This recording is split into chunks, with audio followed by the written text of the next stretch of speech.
जय हिंद दोस्तों, मेरा नाम है रोहित और आप देख रहे हैं स्टडी क्यों नहीं। दोस्तों आज हम लोग जो हमारे प्रीवियस ईयर क्वेश्चन है उसका 8वां पार्ट करने जा रहे हैं। और इससे पहले आपको पता है 7 पार्ट और आ चुके हैं। आपने आई थिंक वो पार्ट देखे होंगे और आपको समझ में भी आया होगा, क्योंकि आपको पता है जो साइंस के क्वेश्चन होते हैं रिपीट होते हैं, लैंग्वेज हल्की सी चेंज हो जाती है बट जो क्वेश्चन होते हैं रिपीट होते हैं। तो इसलिए मैं ये सीरीज़ लेके आया हूँ कि आपको, ताकि इससे हेल्प मिले। और आप देख सकते हैं जितने भी क्वेश्चन मैं कराता हूँ नीचे आप देख सकते हैं किस ईयर में वो क्वेश्चन आया था। जैसे कि जो ये वाला क्वेश्चन है 2015 में आया था।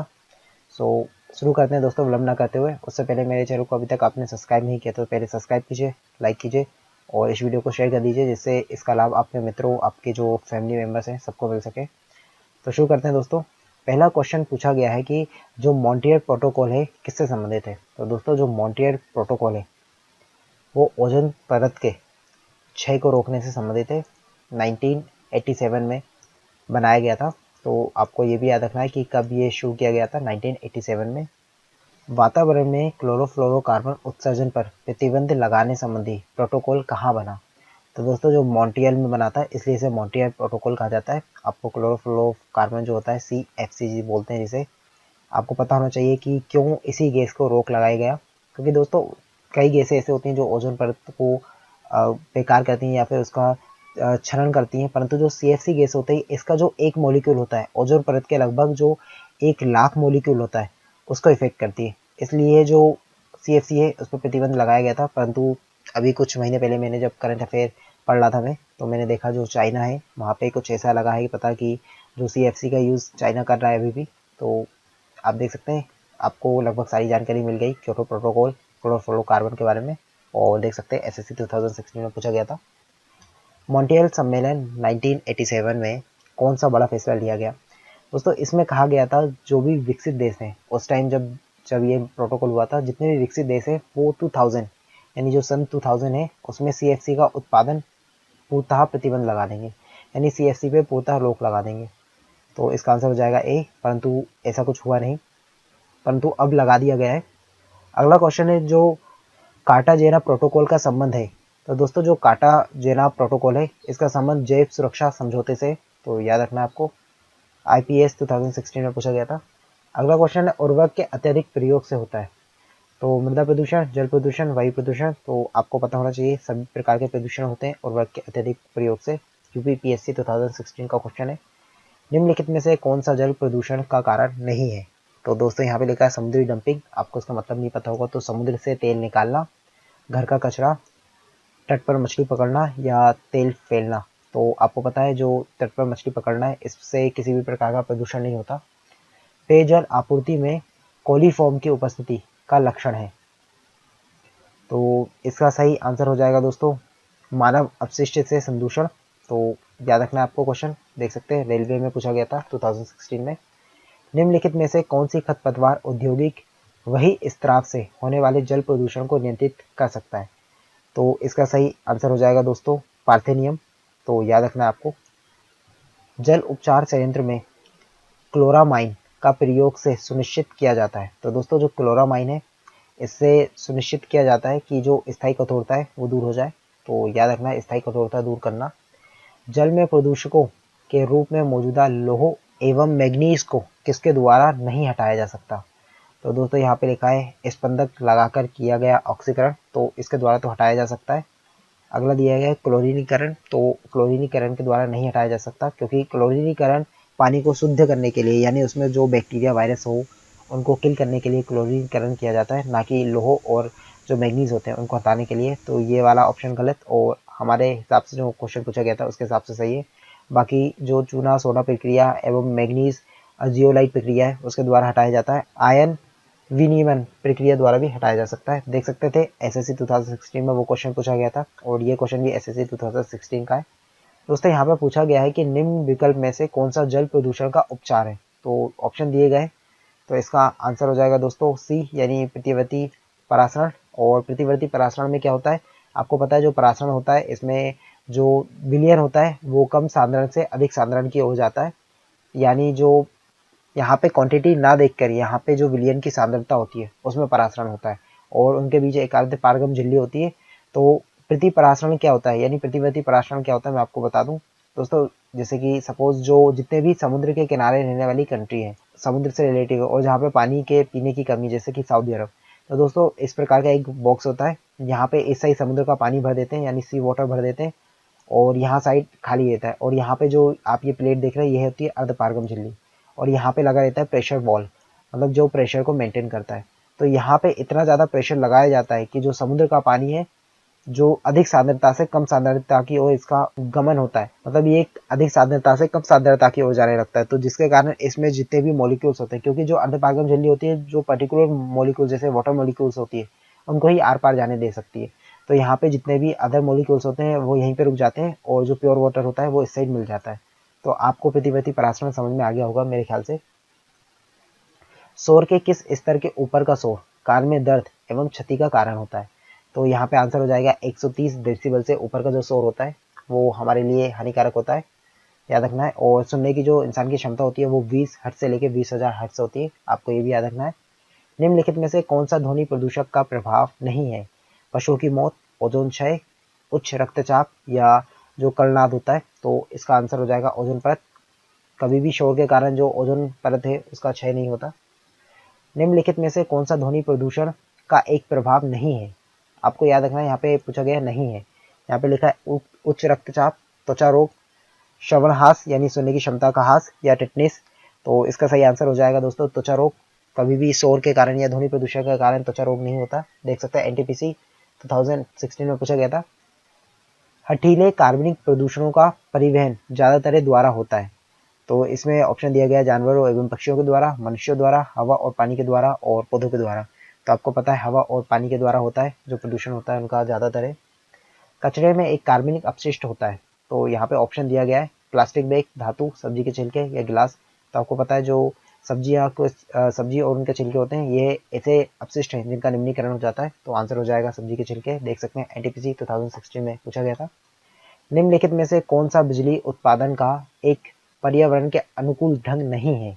यहाँ पे क्वेश्चन ध्यान से पढ़ना है आपको, कभी भी अनुकूल ढंग नहीं है। Thermal power, solar power, wind energy, जैव अपशिष्ट। तो पता है थर्मल पावर, जिसमें हम लोग कोयला एवं डीजल पेट्रोल को जलाकर एनर्जी बनाते हैं, जिसके कारण वायु प्रदूषण होता है। तो आंसर हो जाएगा ए, एनटीपीसी 16 में पूछा गया था। जैव आवर्धन या जैव संचयन का कारण है। तो यहाँ पे लिखा है ओजोन, ऑर्गेनोक्लोरीन, लाइकेन, या प्रोटीन। जिसका जो आंसर हो जाएगा दोस्तों हो जाएगा बी, यानी ऑर्गेनोक्लोरीन। तो याद रखना है आपको। अगला क्वेश्चन है निम्नलिखित में से कौन सी समस्या पर्यावरण संबंधी नहीं है? क्वेश्चन ध्यान से पढ़ना है, पर्यावरण संबंधी नहीं है। वन रोपण, अम्लीय वर्षा, भोजन का आनुवांशिक संशोधन, जैव विविधता की हानि। तो दोस्तों जो वन रोपण है किसी भी प्रकार से पर्यावरण को हानि नहीं पहुंचाता है। तो आंसर हो जाएगा ए। देख सकते हैं एनटीपीसी 2017 में पूछा गया था।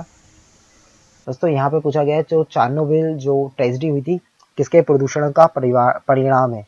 तो दोस्तों जो चेरनोबिल हुआ था इसमें जो न्यूक्लियर प्लांट था उसमें गड़बड़ होने के कारण यहाँ पे ब्लास्ट हो गया था, फट गया था, जिसके कारण जो रेडियोधर्मी अपशिष्ट है वो फैल गए थे।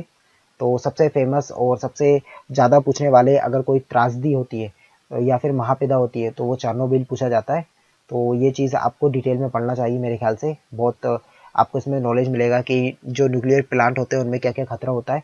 और आज भी जहाँ पे ये फटा था काफ़ी टाइम हो गया है, आज भी वहाँ पे जो लोगों का जाना मना है, क्योंकि वहाँ पे रेडियो सक्रिय या फिर रेडियोधर्मी जो अपशिष्ट है वो पाए जाते हैं, जिसमें लोगों का जाना वहाँ पे मना कर दिया गया है क्लियर।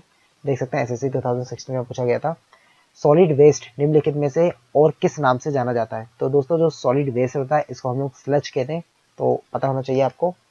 निम्नलिखित में से कौन सा एक पर्यावरणीय परिवर्तन के प्रति सर्वाधिक संवेदनशील है? क्वेश्चन याद रखना, संवेदनशील है सर्वाधिक। तो उभयचर, सरीसृप, स्तनपायी या कीट। तो इसका सही आंसर हो जाएगा उभयचर। आपको पता है जो उभयचर होते हैं वो पानी एवं स्थल दोनों पे रहते हैं, जैसे कि मेढक, मगरमच्छ। मानक जंतु विज्ञान नामांकन में किस भाषा का प्रयोग किया जाता है? यानी जो हम लोग किसी भी ह्यूमन का वैज्ञानिक नाम लिखते हैं या फिर किसी भी पशु पौधे या फिर किसी भी चीज़ का हम लोग जो साइंटिफिक नाम लिखते हैं उसका जो नामकरण किया जाता है, जैसे कि आपको पता है जो हम मानव है, मानव को होमो सेपियंस कहा जाता है, तो उसका जो नामकरण किया जाता है वो लैटिन भाषा में किया जाता है। पता होना चाहिए आपको ये थोड़ी बहुत चीज़ें। निम्नलिखित में से कौन सा एक कोशिकीय जीव का उदाहरण है? अब मैं आपको एक कोशिकीय और बहुकोशिकीय जीव में भी दोस्तों डिफरेंस बताता हूँ। एक कोशिकीय जीव वो होते हैं जिनका जो संपूर्ण बॉडी होती है वो एक कोशिका से मिलकर बनी होती है। यानी उसमें जो भोजन की प्रक्रिया होगी, उत्सर्जन होगा, ऊर्जा का बनना होगा, ये सारी एक कोशिका में ही संपन्न होगी। जैसे कि दोस्तों जो प्रोटोजोआ होता है एक कोश के जीव है, तो यहाँ पे जो आंसर होगा वो हो जाएगा ए। और प्रोटोजोआ जो जाति होती है इसमें ही अमीबा आता है, तो आपको पता है अमीबा एक कोश के जीव है। आरआरबी एनटीपीसी 16 में पूछा गया था। अमीबा प्रजाति अंतर्गत आता है, तो प्रोटोजोआ होता है अमीबा प्रजाति के अंतर्गत आता है। किसकी पोषण विधि हेलोफाइटिक है, तो इसमें जो दोस्तों युगलिना होती है इसकी जो पोषण विधि होती है उसको हम हेलोफाइटिक बोलते हैं। तो आपको याद होना चाहिए कुछ चीजें। निम्नलिखित में से कौन से जीव में रक्त नहीं होता किंतु वे सांस लेता है? तो दोस्तों जो हाइड्रा होता है उसमें रक्त तो नहीं होता परंतु वो सांस लेता है यानी जीवित है। निम्नलिखित जीवों में कौन सा जीव मुकुलन यानी बीडिंग द्वारा प्रजनन नहीं करता? तो दोस्तों जो एनिलिडा है उसमें जो प्रजनन होता है वो बीडिंग द्वारा यानी मुकुलन द्वारा नहीं होता। देख सकते हैं 2016 रेलवे के एग्जाम में पूछा गया था। निम्न में से कौन कीट नहीं है? तो दोस्तों इनमें से तिलचट्टा, तितली, मच्छर या मकड़ी? दोस्तों जो मकड़ी आती है वो कीट पतंगों में नहीं आती है। उसका अध्ययन अगर हम लोग करते हैं तो वो ऑर्थोपोडा में करते हैं, यानी जो मकड़ी है वो ऑर्थोपोडा है। मैंने जैसे बताया जिसके 4 से ज्यादा पैर होंगे वो ऑर्थोपोडा में आएगा मेनली। फेरोमोन समानता उत्पन्न किए जाते हैं, तो यहाँ पे लिखा है सांपों द्वारा, पक्षियों द्वारा, चमगादड़ द्वारा या कीटों द्वारा। तो इसका सही आंसर हो जाएगा कीटों द्वारा। आपको पता है जो चींटी होती है वो जो क्रमबद्ध आपने देखा होगा कभी चलती है तो वो फेरोमोन्स के द्वारा चलती है। यदि उनको खतरा लगता है तो अलग अलग फेरोमोन्स रिलीज करते हैं। तो जो कीट होते हैं उनके द्वारा फेरोमोन्स रिलीज होते हैं। यूपीपीएससी 2015 का क्वेश्चन। अधिकांश कीट किस प्रकार का श्वसन लेते हैं? दोस्तों जो अधिकांश कीट होते हैं वो अपने जो वाक यंत्र होते हैं यानी जिससे वो बात करते हैं वातक यंत्र, उनके द्वारा ही सांस लेते हैं। अगला क्वेश्चन है मकड़ियाँ किस प्रजाति के अंतर्गत आती हैं? तो जैसे मैंने बताया जो मकड़ी होती हैं ऑर्थोपोडा आती हैं और मकड़ियों की 4 जोड़ी आंखें पाई जाती हैं। आगे हम लोग क्वेश्चन भी करेंगे। मकड़ियाँ प्रणाली वर्गीकरण के किस वर्ग में आती हैं? तो दोस्तों जो मकड़ियाँ आती हैं वो आती है एरेक्निड्स, तो आपको याद होना चाहिए। मकड़ियों में कितने जोड़ी आंखें होती हैं? मैंने अभी बताया 4 जोड़ी आंखें पाई जाती हैं मकड़ियों में। निम्नलिखित में से किसके अधिकतम पैर होते हैं? तो जो दोस्तों सहस्त्रपाद होते हैं इनके सबसे ज्यादा पैर होते हैं। आप नेट पे सर्च भी कर सकते हैं। और ये क्वेश्चन आरआरबी एनटीपीसी 2016 में पूछा गया था। केकड़े प्रजाति के अंतर्गत आते हैं, तो दोस्तों जो केकड़े होते हैं उनके भी 4 से ज्यादा पैर होते हैं यानी वो भी ऑर्थोपोडा के अंतर्गत आते हैं। याद रखना है आपको। नर मच्छर अपना भोजन कहाँ से ग्रहण करते हैं? तो दोस्तों जो नर मच्छर होते हैं ये अपना जो भोजन लेता है वो पेड़ पौधों से ग्रहण करते हैं, तो पौधों के रस से ग्रहण करते हैं। और जो फीमेल मादा होती है यानी जो मादा मच्छर होती है वो अपना भोजन ह्यूमन से करती है। यह एक सेग्यूवोरस है। दोस्तों सेग्यूवोरस अर्थात जो हेमेटोफेजी होते हैं, हेमेटोफेजी, तो हेमेटोफेजी मैं आपको बता दूं ऐसे जीव या जंतु होते हैं जो कि खून पीते हैं या फिर ऐसे कीड़े होते हैं जो कि खून पीते हैं। तो जो यहाँ पे मच्छर है वही इसका सही आंसर हो जाएगा। आपको पता होना चाहिए। रेशम कीट जिन पर पनपता है वह, तो जो रेशम का कीट होता है वो शहतूत की पत्ती पे पनपता है, तो आपको पता होना चाहिए। रेशम का उत्पादन किससे होता है? तो जो रेशम का उत्पादन होता है वो उसके जो प्यूपा होता है उसके द्वारा किया जाता है, तो आपको ये भी पता होना चाहिए। देख सकते हैं एसएससी 2011 में आया था। तो यहाँ पे दोस्तों हमारा जो प्रीवियस ईयर क्वेश्चन है उसका 8वां पार्ट कर लिया। और आपको पता होगा हम लोग 800 से 900 क्वेश्चन यानी 800 से 900 क्वेश्चन कवर करेंगे। सो आपको आई होप ये वीडियो पसंद आई होगी। मैंने काफ़ी समझाने की कोशिश की है। आपको अच्छा लगा तो मेरे चैनल को लाइक कीजिए, वीडियो को भी लाइक कीजिए और चैनल को सब्सक्राइब कर लीजिए और इस वीडियो को शेयर कर दीजिए दोस्तों। मिलते हैं नेक्स्ट वीडियो में। जय हिंद।